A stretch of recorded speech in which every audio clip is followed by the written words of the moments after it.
राजपूत विकास समिति द्वारा आयोजित प्रतिभा सम्मान समारोह में मंच माता विराजोड़ा परम आदरणीय 1008 शिवपुर जी महाराज, परम आदरणीय संपत गिरी जी महाराज, मंच में विराजमान श्रीमान गोविंद सिंह जी पाताउत साहब, महेंद्र सिंह जी, हमारे मोती सिंह जी, मंच पर विराजमान राणा साहब प्रताप सिंह जी, श्रवण सिंह जी प्रधान साहब, भगवान सिंह जी, सम्मानित इस पूरी भगवान सिंह जी की सम्मानित टीम, सम्मानित मंच, परमादरणीय बुजुर्गों, माताओं, बहनों और युवा साथियों, सर्वप्रथम तो मैं इस प्रोग्राम में, इतने ज़बरदस्त प्रोग्राम में स्पेशली बालिकाओं ने और बालकों ने भी जो ज़बरदस्त अपने खुद की मेहनत पर जो काम किया, उस मेहनत में उनके कहीं कहीं पेरेंट्स का बड़ा रोल है। उन सबको ही मेरी तरफ से बहुत बहुत हार्दिक शुभकामनाएं और बधाई देता हूँ। साथ ही साथ इस शेरगढ़ विकास समिति को भी, भगवान सिंह जी और उनकी टीम को भी बधाई देता हूँ कि इतना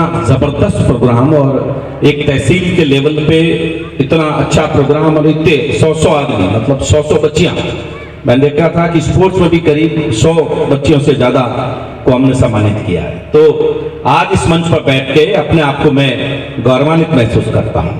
और जो कोई लोग बाहर बैठ के ये कहते हैं कि राजपूत समाज लगातार कमजोर होता जा रहा है, तो आकर के शेरगढ़ का ये प्रोग्राम देख ले, उनकी आंखें खुल जाएगी। कोई पीछे देखने की जरूरत नहीं है, राजपूत समाज आगे बढ़ता जा रहा है। ये बात सही है कि आज से 40 साल पहले जो स्थितियां राजनीतिक रूप से हमारे पास में थी, वो शायद आज दोनों ही राजनीतिक पार्टियां जो राजस्थान में राज कर रही है, कहीं कहीं राजपूत को पीछे धकेलते जा रही है। समाज में इकोनॉमिक रूप से आगे बढ़ना, समाज में शैक्षणिक रूप से आगे बढ़ना और समाज में स्पेशली गवर्नमेंट की नौकरियों में अपनी भागीदारी निभाना निश्चित रूप से जबरदस्त इसकी आवश्यकता है। फौज जो हमारा फैशन रहा है, पुलिस जो हमारी आवश्यकता है। मैं एक बार एक डीजीपी साहब के पास बैठा था, जो शिकर में कोई ये कांस्टेबल की भर्ती थी, बाइदी में उनका ऑफिस पहुंच गया। एक एसपी उनके सामने बैठे थे, वो देख रहे थे कि लिस्ट के अंदर राजपूत नहीं है, वो राजपूत नहीं थे। और वो मेरे सामने ही, उनको पता नहीं, वो मेरे सामने उस एसपी को कह रहे थे, भाई इसको कुछ एडजस्ट कर, ये समाज का ताना बाना खत्म हो जाएगा।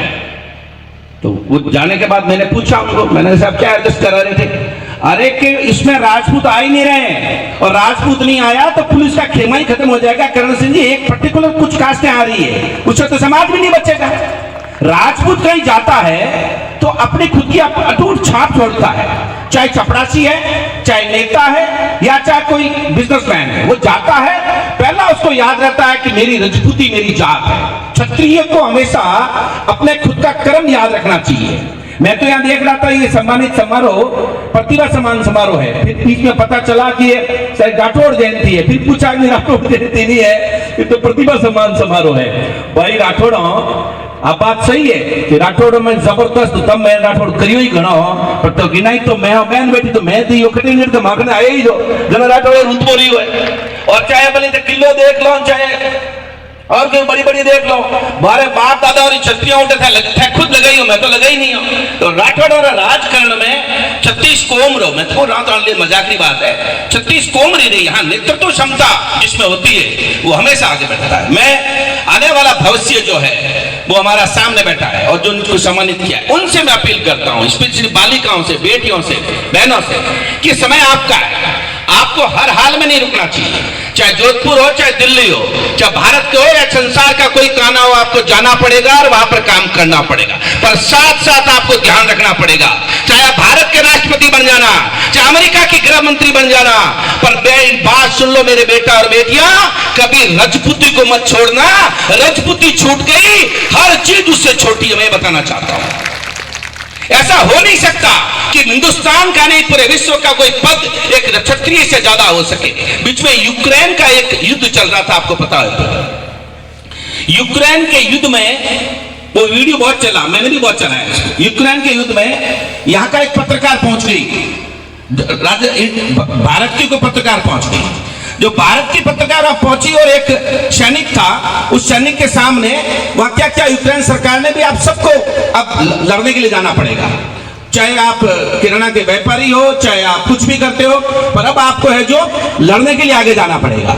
जब लड़ने के लिए वो कोई किराना का व्यापारी था, उसको कह दिया तू लड़ने चल, वहां गया और जाकर के उन्होंने उस पत्रकार ने पूछा, 10 बातें और पूछी, पर यह बात पूछ के माइक आगे किया कि भाई साहब आप यूक्रेन के लिए लड़ रहे हो, लड़ रहा हूं, कि भाई देश संकट में है, मैं लड़ाई लड़ रहा हूं, तो आपको डर नहीं लगता क्या?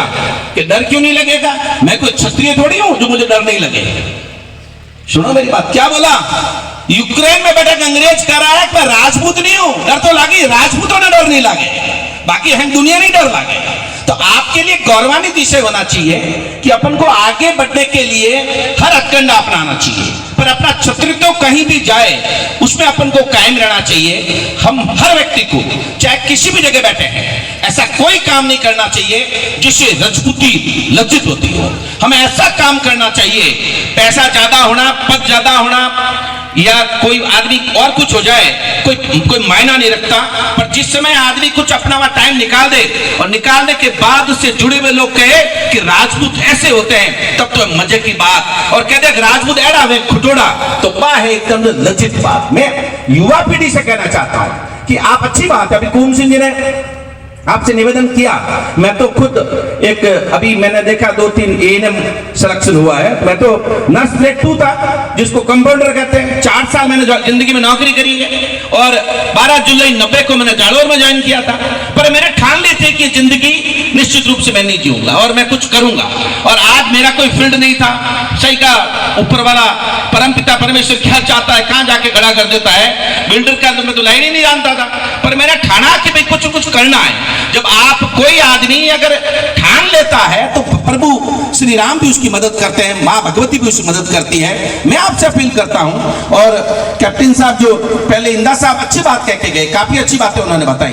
भाई साहब आप कुछ भी ले लो, एक बार टीचर बन जाओ, मास्टर बन जाओ, और कुछ बन जाओ, कैप्टन बन जाओ, पर आप बनने के बाद में रुको मत, आपको एम तय करो कि मुझे वहां तक जाना है। आप ठान लोगे तो चले जाओगे, और रुक जाओगे तो, एक बार मास्टर बन गए, मैं तो प्रोफेसर भी बन गए तो वहीं रुक जाओगे।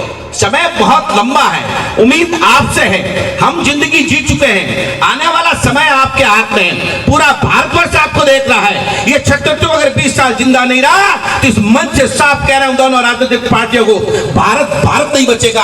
भारत तभी बचेगा जब भारत में राजपूत जिंदा रहेगा। 20 साल बाद में खोज के लाएंगे आपको कि राजपूत कहां है, उस खून को सुरक्षित रखना हम सबकी ड्यूटी बनती है। इस हितकानी समिति से मेरा एक रिक्वेस्ट है, अगर वो मेरी सलाह है, माने नहीं माने वो पावर साहब का है।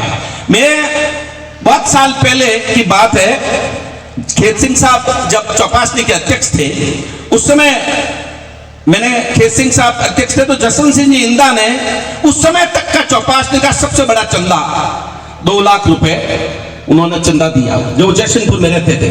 तो मैं, खेत सिंह साहब और चक्रवर्ती सिंह साहब विराजमान थे, मुझे पता चला, मैं गया, मैंने कहा साहब इनका क्या है, जसवंत सिंह जी ने पैसे वैसे दिए, हाँ, तो जसवंत सिंह जी ने साहब को पहला स्वागत कर रहा हूँ। तो मैंने उनसे निवेदन किया, मैंने कहा साहब मैं चौपासनी में पढ़ा हुआ हूँ, हमारा सबसे बड़ा सपना होता था, स्कूल में पढ़ते थे कि भाई थानेदार बन जाओ, थानेदार, और थानेदार अलावा कोई पोस्ट में आप अनठाई को ही। बात 1984 तय से जब लंबी बात नहीं है, मैंने साहब जसवंत सिंह जी को अपन को मंच पे बैठाना चाहिए। हमारा बहुत मेहरबान खेत सिंह साहब, और मैंने कंवर जी कहता है, क्यों कंवर जी, मैं के साहब जब जसवंत सिंह जी मंच पे बैठेंगे, विजयनेश जोधपुर के पास में, राज्यपाल के पास में, गवर्नर साहब के पास में बैठेंगे, तो सामने बैठा बच्चा हो जी कि जसवंत सिंह जी ने क्यों बैठाया, है कहीं काम करियो है, तो कोई कलेक्टर तो है को नहीं, एसपी को नहीं है, कर्नल भी को नहीं, तो मैं 4 लड़का भी अगर कोई जसवंत सिंह बन गया तो आप 2 लाख रुपया तो उनके बहुत मायने रखता, कितना रुपया आवेगा। पैसा, लक्ष्मी सबसे इंपॉर्टेंट बात हो गई है। लक्ष्मी सब कुछ तो नहीं है पर बहुत कुछ है, इसलिए हितकानी